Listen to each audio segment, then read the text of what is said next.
Hello, we are Memphis Community University, and today we are going to continue our discussion on sequences and series, and today we are talking about geometric series. So last time we talked about arithmetic sequences and series, and we saw that those series and sequences were when you took one term and you added the same number, meaning the common difference, to get the later terms in the sequence. And a geometric series is pretty similar. What it does is you take a term, your first term, and what you do instead of adding, you multiply. So you're going to just multiply by one thing. We're going to call it the common ratio. So that's why we denote it with an R. So you take your first term, you multiply by R. That'll give you their second term. You multiply it again, which is, of course, power. So it's R squared. You multiply again, and you will just keep getting your terms in your geometric series. So again, arithmetic series, you add the same thing. That's the common difference to find each consecutive term, each ensuing term. And then for geometric series, what you do is you multiply by the each term and to get the next term. And so, for example, if you remember our last video, if you subtract or if you take the difference of any consecutive terms, you'll get the same number. That's the common difference. Same thing with the ratio in geometric series. When you take the ratio of any consecutive terms, you're going to get the same number. We're going to call that R. So this is the nth term of a geometric series sequence. Sequence meaning the list of numbers. So you take your term again and then you just multiply by a power of R, sort of like how in our arithmetic sequence and series we added a multiple of the common difference. Here we're doing multiplication. So instead of what's the equivalent of multiples of adding things? Well, it's going to be the powers of multiplying things because multiplying different things is, of course, powers. Like if you multiply R by 3 times, that's R to the third. So A1, first term, second term, A1R, and so on. And we'll be using this formula, of course, in examples. But first, before we start that, I do want to just tell you what the formula for the sum of a finite geometric sequence is, sort of the partial sum, if you remember that notation. So this is the summation notation, and what it says is we're adding up these terms right here. You plug in 1, and then you'll get R to the 0, so that's why this is the first term. Then you'll plug in 2, plug in 3, plug in 4. So just keep in mind that this term, A1, sorry, this is A1, not AI, but A1. So you plug in 1 and you'll get R0, R1, R2. So just keep in mind that in these terms, the power is 1 less than the term itself. So this is the third term, so the power is 2 because you plug in 3 here because it's the third term. 3 minus 1 is 2. And so the last thing you're going to be plugging in is n, so it's n minus 1. So that's going to be this term right here. And there's a quick proof of why this is the formula. This is the formula I care about. Pretty easy. So if you have this partial sum, what you're going to do is you're going to first multiply by R as so. So we have this A1 all the way up to A1 times R to the n minus 1. We're going to multiply everything by R. What that does is it increases the power of each term by 1. So this A1R term became A1R squared. A1R squared becomes A1R cubed. So you have this sum right here. Then we're going to subtract the bottom equation from the top equation. So notice that all these R's cancel out, which is why the magic happens. You're going to be left with this first term because there's nothing to cancel it out. Also this last term, so it's going to be like that. Then what you do is you factor out an Sn, so it's 1 minus R, and then you'll be able to write Sn equal to the quotient of that term, 1 minus R over this thing. You can take out an A1, and so this is why the formula is true. So I'm going to star this. Again, you don't need to know the proof of the formula, but it's nice to remember and in case you have to like derive it on your tests. But this is the formula we're going to use, and this is why it was true. So just like with arithmetic sequence and series, we need 2 main formulas. The nth term formula for a geometric series is going to be this, or geometric sequence. And then the partial sum of a geometric series, adding up the first n terms of a geometric sequence, that's going to be this formula right here. So let's get going with these questions here. We're going to write out the nth term of a geometric series. Or sequence. I keep saying series, but I mean sequence. We have this guy right here. An is equal to A1R to the n minus 1.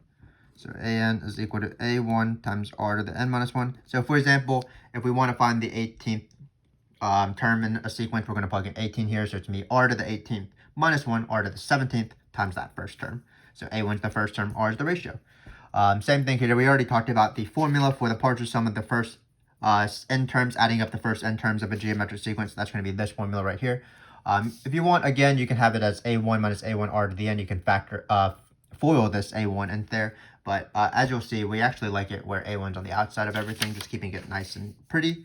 So A1, 1 minus R to the n over 1 minus R. So now we are ready for the formulas, and again, these shouldn't be too bad.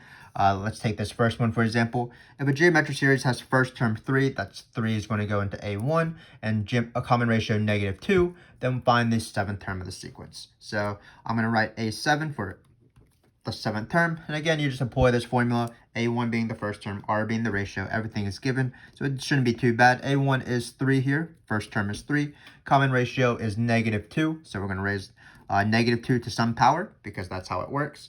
And then what power do we want? We can just write 7 minus 1 for now, because we're going to plug in 7, and we'll reduce it a little bit right now. It's 3 times -2 to the 6. Keeping in mind that when you raise this -2 to an even power, because it is an even power, the negative will go away. So this is the same thing as 3 times 2 to the 6. Not really that important to actually multiply this out, but just keep in mind that when you have 2 to the 6 or any power of 2, you can just double on your fingers. 2, 4, 8, 16, 32, 64. So it's going to be 64 times 3. I believe that's going to be, if you want to do math in your head, 60 times 3, which is 180, plus another 12, because it's 4 times 3. So that's going to be 192. But again, the math doesn't really matter. We're just trying to use this formula. And the formula itself isn't very difficult. You plug in your A1, which is the first term. You plug in your R, which is the common ratio. And you just be careful what power you're raising things to. You're going to be raising things to the -1. Sort of like with arithmetic sequences, the formula is A1 plus n minus 1 times d. So let's practice this again. So we have this term right here, this sequence, and we're going to try to find the 9th term. So that's a 9 now. Not the best 9 here. Hopefully you can tell the difference between my A and my 9. I have terrible handwriting, but we should be able to survive. First term, when the sequence is listed out, of course, is not as any more difficult than just the first term being listed, because the first term is literally the first term. So the A1 in this case is going to be -81. Keep in mind that our R could, of course, be a fraction, could, of course, be negative. So what we want to do is we want to see what are you multiplying each term to get the next term by, and it should be a consistent number. One thing you can do if you really want to do math on the side is you can have -81 times R is equal to 27, and you can solve for that R. But it looks like we can just sort of eyeball what the slope is, or what the R ratio is, not the slope. Looks like we're going to be multiplying by negative, so R will be negative.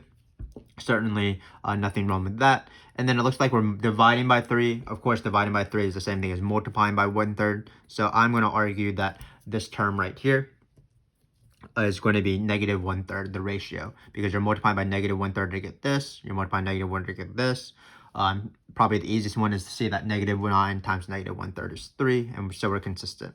So now what we want to do is we want to determine exactly what the power is, and remember we're going to plug in 9 here, so it's going to be 9 minus 1. 9 minus 1 is 8, so that shouldn't be too bad. But this is sort of a contrived question, so you'll see that because 3 is a power of 81, 81 is the power of 3, it's 3 to the 4th. We probably don't want to multiply 3 to the 8th, but you'll see that multiple things will cancel. So let's first care about the negative. So you're going to have a negative right here, so it's a negative. I'm going to write 81 as 3 to the 4th, because again, we might be able to cancel things out nicely. This will be to the 8, so remember that if you're raising anything to an even power with a negative, the negative will go away, because -1 squared is 1, and then you raise it to, again, to the 4th, so it's still 1, so -1 to the 8 will be 1. So it looks like we're just going to have 1 over 3 to the 8th. And sort of like pretty common exponent law here, when you have the division of two quantities where the base is the same, here the 3 is the same, what you do is you subtract when you do this division. So it'll be -3 times, or to the 4 minus 8, that's going to be -3 to the -4. Negative exponents, that means just writing it as a fraction, where your denominator is going to be whatever was raised to the negative exponent. So it's going to be 1 over 3 to the 4th. And as we said before, 3 to the 4th is 81. 3 times 3 times 3 times 3. So we are good here. So this is the sequence. And again, nothing too bad. We're just plugging in formulas. Probably the hardest part is dealing with fractions, dealing with exponents. But we do have some experience with that. So these questions are still not too difficult. So now what we're going to do is we're going to use this formula instead. We're going to find the sum of the first 9 terms of this sequence. And probably should write this out, but it should be the sequence in the previous question. So in the previous question. So we're ready to go. So this is going to be this formula now. So first off, the easy thing is just to identify what A1 is. A1 again is negative 81. Then we are going to multiply by 1 minus something, because this is what the formula is. All we have to do is identify R and N, but it shouldn't be too bad. N is very easy. It's just the first 9 terms, so it's to the 9th. Something will be raised to the 9th. What's the ratio? Well, the ratio is going to be the same thing. It's going to be negative 1/3 again. And then you'll also put the R right here. So notice the R goes in 2 spots. It goes right here, negative 1/3. So this looks like it's going to be very annoying to simplify. So we might not simplify it all the way because there's really no point. But let's simplify it a little bit. So notice that you'll get negative 81 times 1 minus, let's put this all in the parentheses still. Looks like this is going to be 4/3, if you can see that, because it's 1 minus 1/3. So that's 4/3. So it's 4/3. And then it looks like we have, well, here the negative 1/3 is getting raised to the 9th. So here the negative won't go away. So it'll be 1/3 to the 9th. And then it'll be 1 minus that. So again, the negative doesn't go away. There's already a minus that comes from the formula. So it'll be 1 minus, so it'll be plus, 1 plus 1/3 to the 9th. Again, it's because the negative doesn't cancel, so it'll be negative, so it'll be positive. So we can get rid of this fraction, at least in the this fraction within fractions, by multiplying everything by 3/4. Let's do that, and then let's just call it a day because it doesn't seem like it's worth it finding 1 to the 3/9. So I'm going to multiply everything by 3/4. That in order to get rid of this 4/3. Well, 3/4 times 81. I need to know what 81 times 3 is. That's 243. So it's negative 243 over 4 times 1 plus 1 over 3 to the 9th. Again, I'm not going to simplify this because I feel like it's not unnecessary. So we're just going to leave it like this. If you wanted to, of course, you could type it in a calculator. The most important thing by far is just knowing what to do with the formula. First term, ratio, number of terms. So in this case, it was very easy to set this up. First term ratio was negative 1/3 because, again, they were getting multiplied by negative 1/3 for each consecutive terms. And how many terms were there? There were 9. So let's do this one last question and employing this strategy. So now we have it in summation notation. So first off, we are going to be applying, again, the same formula, and we'll be using this towards the end. If you want, you can actually list out the terms in order to help you out. So remember that this means you plug in 2. So it's going to be 4 squared over 16. Then you add 1 to your n. So it's going to be 3, 4, 5. So it's going to be 4 cubed over 16 plus 4 to the 4th over 16 plus 4 to the 5th over 16. So this is what we're going to be adding up. So keep in mind, this one is a little bit trickier because we don't know any of the 3 things. So let's just set this up. A1 is still pretty easy. It's just the first term here. And notice the first term is actually 4 squared over 16, 16 over 16. So A1 in this case is actually 1. What's R? Just be careful that 16 is not part of the R. Remember that the R is what you're multiplying every single time to get the next term. So it looks like all we're doing is multiplying by 4. So R is going to be 4 here. And how many terms are there? Well, that's pretty easy. All you have to do is you just count them up. 1, 2, 3, 4. So n is going to be 4 as well. And then we're going to apply this formula. So hopefully I can squeeze it in. It's 1 minus 4 to the 4 over 1 minus 4. So again, it's 1 minus 4 to the 4 over 1 minus 4 because both R and N were 4. So we're going to simplify this a little bit. 4 to the 4th seems to be pretty intimidating, but just keep in mind that you can know if you know your perfect squares, it's 16 squared, or you can again double. 4 to the 4 is the same thing as 2 to the 8, so it's 2, 4, 8, 16, 32, 64, 128, 256. So on the top here, it's going to be 1 minus 256, so it's negative 255. Then on the bottom here, we have 1 minus 4. That's not too bad, negative 3. So these negatives will, of course, cancel. All we have to do is find 255 divided by 3. Well, this is not too bad. You can actually do it in your head probably because 240 divided by 3 is pretty easy. That's 80. And you'll be left with 15. How many times does 3 go into 15? 5. So it's going to be 85 here. But again, By far, the most important thing is just the setup of the formula, not the calculation itself. So just keep in mind the three things you need. You need the first term. The first term is just literally sitting right here. Once you plug it all in, then you need the ratio. The ratio is the thing you're getting multiplied by, so just be careful of what actually is getting multiplied, what's remaining constant. Here, 4 was getting multiplied, 16 was remaining constant. And then finally, the number of terms is pretty easy. You just count the number of terms. You can actually do this without writing this out, so this will be useful on the back of this sheet. So I'm going to just describe how I would find these three things without writing it out. Well, the first thing to do is to find the first term. You still just plug in this bottom number. So you plug in 2, you'll get 4 squared over 16, which is 1. R is anything getting raised to the n, and it could be n plus 1, could be n minus 1, as we'll see on the back, but that's how you usually find the R. And then the number of terms, what you want to do is you want to take your top number minus the bottom number and then add 1. So it's going to be 5 minus 2 plus 1, if you didn't want to write it all out, if there were way too many terms to actually write out. So again, it's the top number minus the bottom number plus 1, which is equal to, in this case, 3 plus 1, which is 4. And why is this plus 1 here? It's because you're including both the inclusive of both of the endpoints. So how many numbers are there between 2 and 5? Well, there's 3 numbers, 3, 4, and 5, but then you also have to include the one you're starting off with, so it's 2. So it's not just the difference, it's the difference plus 1. So there's really 2 ways to do this again. You could plug them out and then count them, find the ratios this way, find the A1, but you can actually do it from summation notation, and we'll definitely stress how to find A1 and R on the back, as we'll see. So from this first part of the video, nothing too crazy. We're just using this formula to find the nth term of the geometric sequence, and then we're finding this formula to find the partial sum of the first n terms.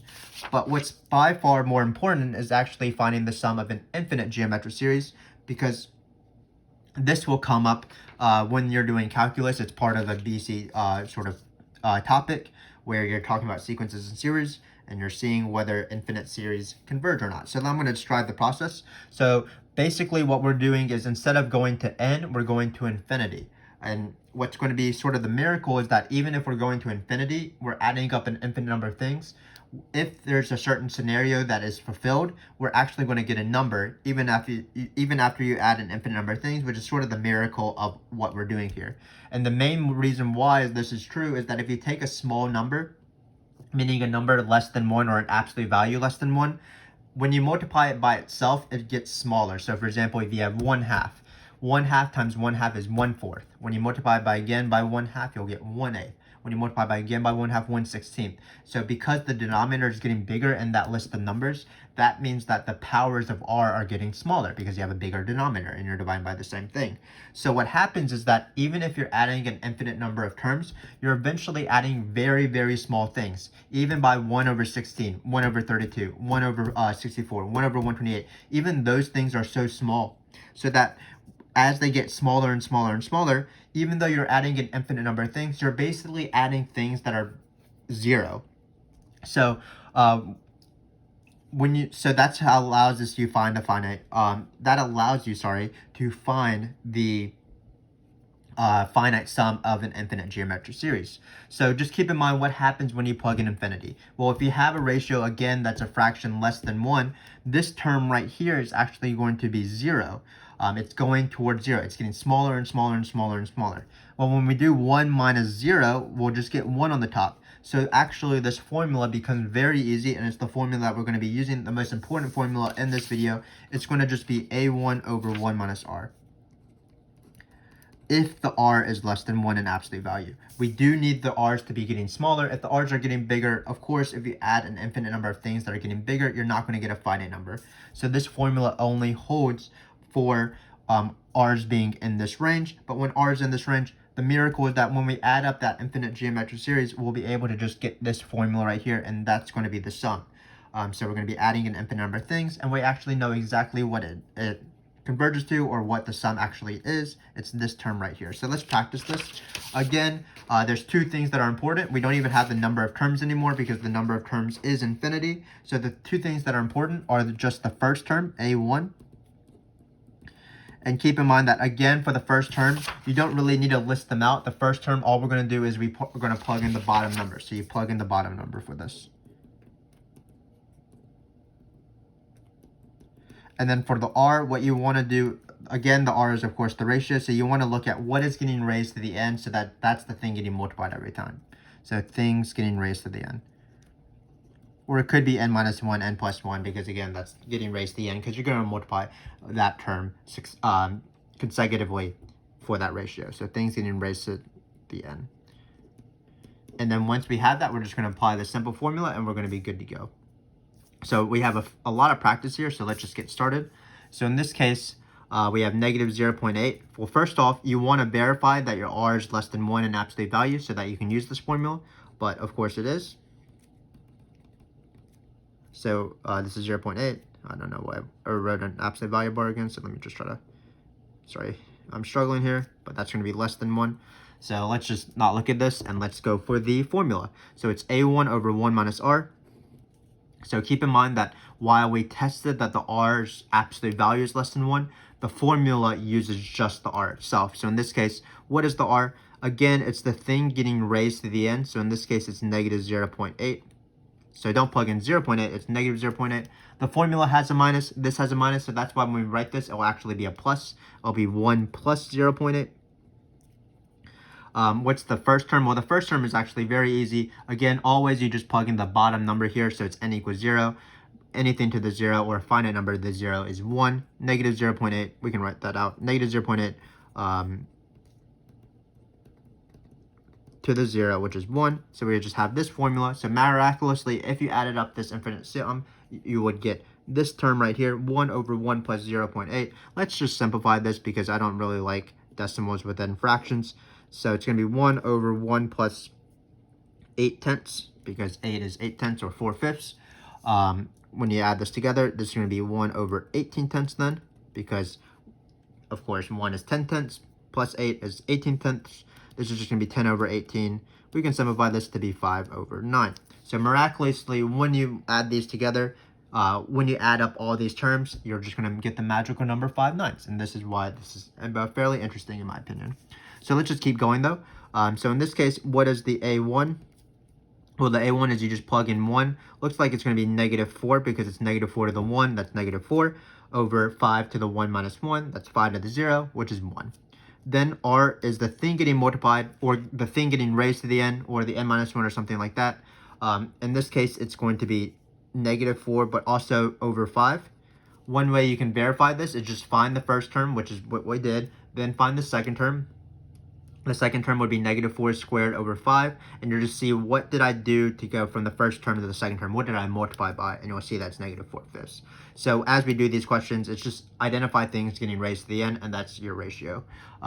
So in this case, we're going to apply the same formula, but again, we are still sticking with the negative because the negative is still part of our ratio. Even though we use the negative to test whether we can do the formula, we should do that. So r is equal to, the absolute value of r is 4/5. So this is less than 1, so we are allowed to do the formula. So in this case, it's going to be negative 4 because it's a1 over 1 minus this. So that's why it becomes plus 1 minus 4/5, because again, you use the r, not the absolute value of r when you're applying the formula. So it's negative 4 over 5/5 plus 4/5, so that's 9/5. 5/5 plus 4/5.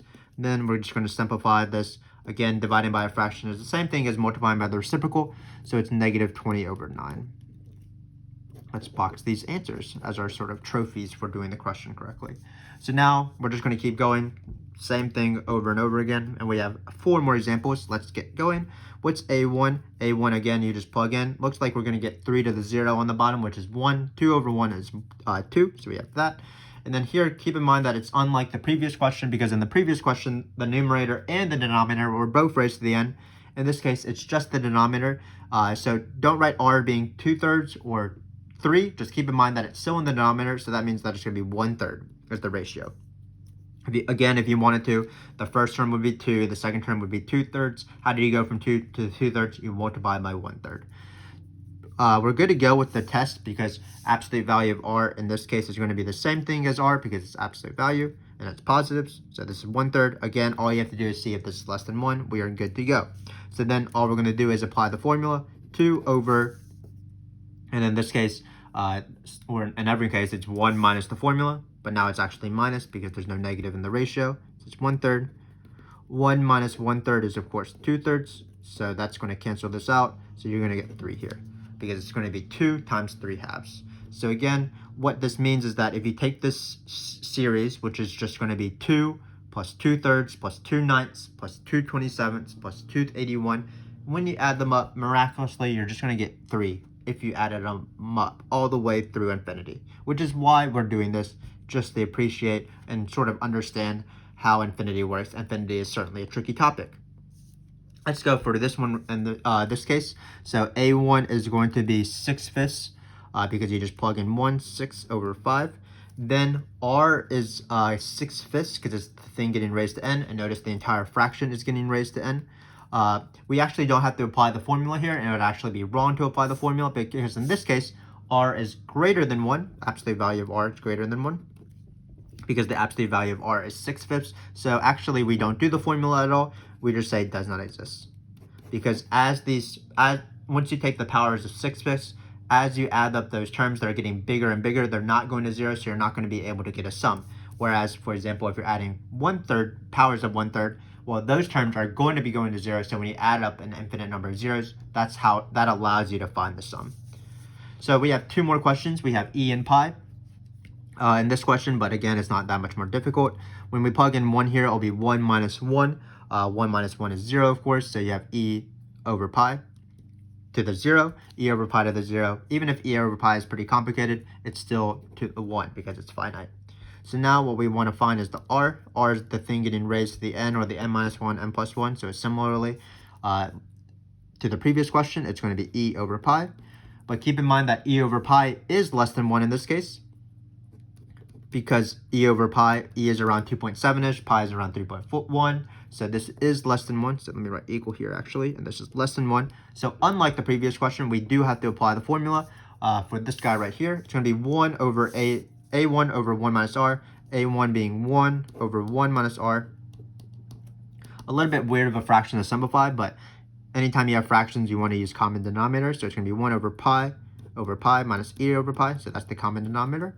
Then I'm going to multiply everything by pi, so it looks like our final answer will be pi over pi minus e. So again, nothing too tricky, even if you have these weird transcendental numbers like e and pi. Just make sure that you can use the formula. And how do you make sure that you use the formula? You see what the ratio, what the absolute value of the ratio is, and you compare it to be less than 1. Then, if that formula holds, all you're going to do is apply the formula, which is very easy to apply, even though it does involve fractions. So finally, we have this one last question. In this question, what happens is that because you have something in the numerator that's being added, this is just a tricky question, but what you do is you break it up into 2 geometric series. We're going to do the formula twice and then add the answer in the end.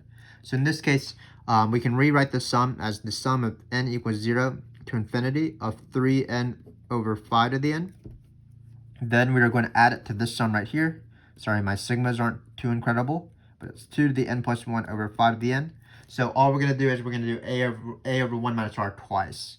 So in this case, when you plug in 0, you'll get 3 to the 0 over 5 to the 0. That's 1, so a1 is equal to 1. R is anything getting raised to the n, so in this case, it's going to be 3/5.